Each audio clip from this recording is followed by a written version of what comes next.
They told you Antarctica was nothing but a dead kingdom of ice, empty, silent, harmless, a white void at the edge of the world, reserved for penguins, storms, and forgotten research stations. But buried beneath that lie is a revelation so vast, so unnatural, it threatens to erase everything we think we know about human history.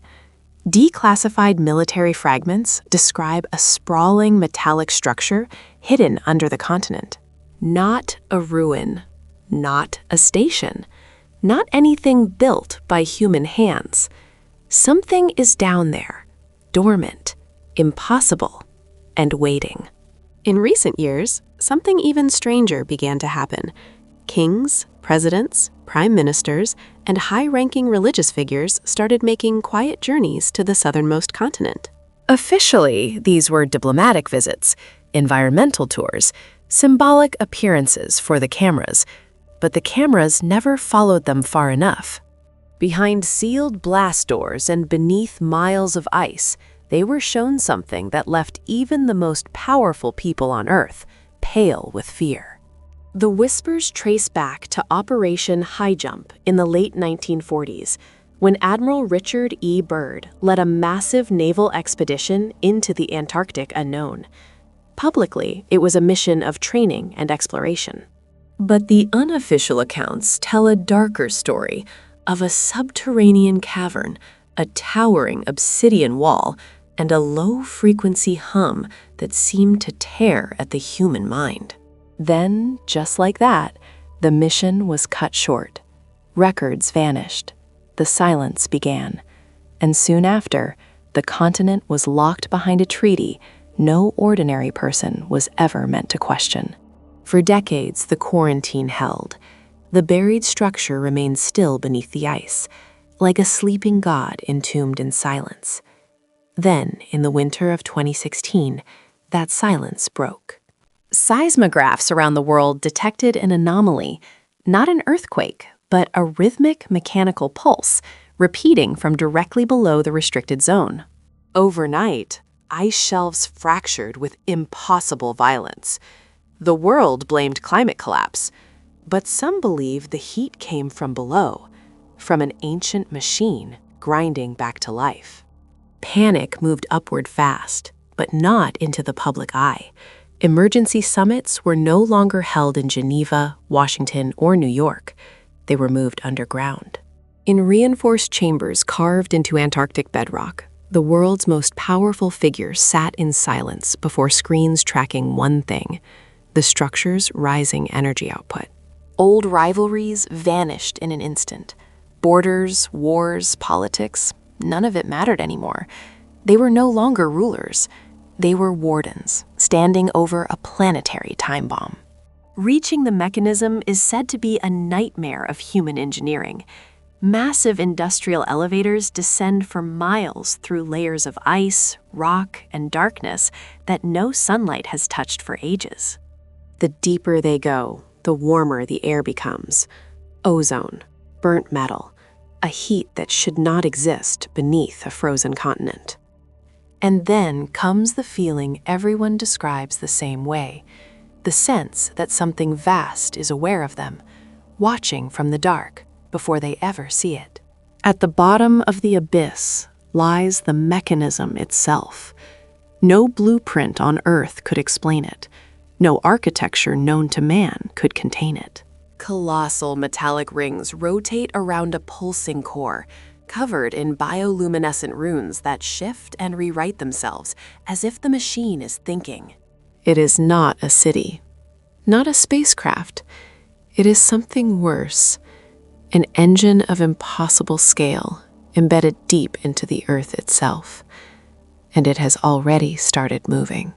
Since its awakening, the structure has been broadcasting, not through radio, not through sound, but through bursts of radiation and localized distortions in gravity.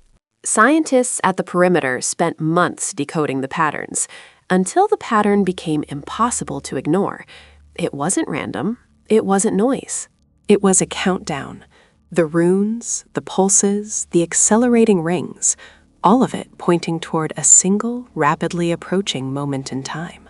The international coalition tried to contain it. They poured in lead, hyper-dense concrete, and reinforced shielding by the mile, building layer upon layer around the core. But the machine did not resist the way humans expected. It absorbed the materials, drawing them into its frame, as if human engineering was nothing but dust. Every attempt to touch it, drill it, scan it, or interface with it ended the same way: sudden failure, violent atomization, and another reminder that we were never in control. Then the psychological effects began. Personnel in the subterranean camps started reporting the same nightmares, even those who had never spoken to one another. They described burning skies, endless fields of metallic monoliths, and a dead empire stretching across the stars. Visions too detailed, too consistent, too alien to dismiss. Some believed these were not dreams at all, but memories being transmitted directly into the human mind by the machine's ambient frequencies, and the message was terrifying. That may explain why religious authorities were brought to the ice when science could offer no comfort. Patriarchs, popes, and senior clerics were taken below to witness what the researchers had seen. They stood at the observation deck and looked into the pulsing heart of the structure. Whatever they expected to find, it was not divinity. Because what stared back from that abyss was not benevolent, not holy, not human, but ancient, mechanical, and utterly indifferent to our existence. The military perimeter began to break under the strain. Guard rotations were cut to 72 hours, yet the damage was already spreading faster than command could contain. Hardened soldiers were found trembling in corners, whispering symbols they should not have known, their minds scorched by the same unseen frequency. The mechanism was no longer just a machine. It had become a corrosive force against human consciousness itself, a thing that hollowed people out from the inside. Then, 2 months ago, everything escalated. A catastrophic blackout swallowed the entire Antarctic containment network, and for 48 hours, the surface world lost all contact with the bunkers below. During that silence, satellite imagery captured something impossible: a perfectly circular depression forming in the ice directly above the site, as if something beneath had begun to rise. When communication finally returned, the first transmissions were barely coherent. Voices screamed for evacuation. They said the final sequence had been unlocked.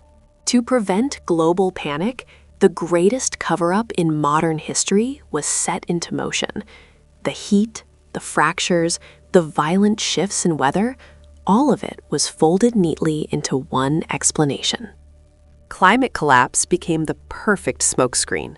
Trillions moved through environmental policy, while supply chains quietly fed the Antarctic containment effort beneath the noise of public debate. Every panel, every broadcast, every carefully managed warning may have served a second purpose: to keep the world looking up while something beneath the ice prepared to wake. Now the ice is thinning fast, not only from the sky above, but from the impossible heat rising below. In some regions, dark metallic forms are already pressing against the surface. The leaders have stopped visiting. The observers have gone quiet. Those who know the truth are retreating into shelters, waiting for the countdown to reach its end. And when the last barrier gives way, the whole world may finally look south and understand the truth: that Antarctica was never hiding a secret from us. It was hiding us from whatever is about to emerge. And if the ice is already whispering, the real question is not whether the story is true, but how much longer the silence can hold. Subscribe and stay close to the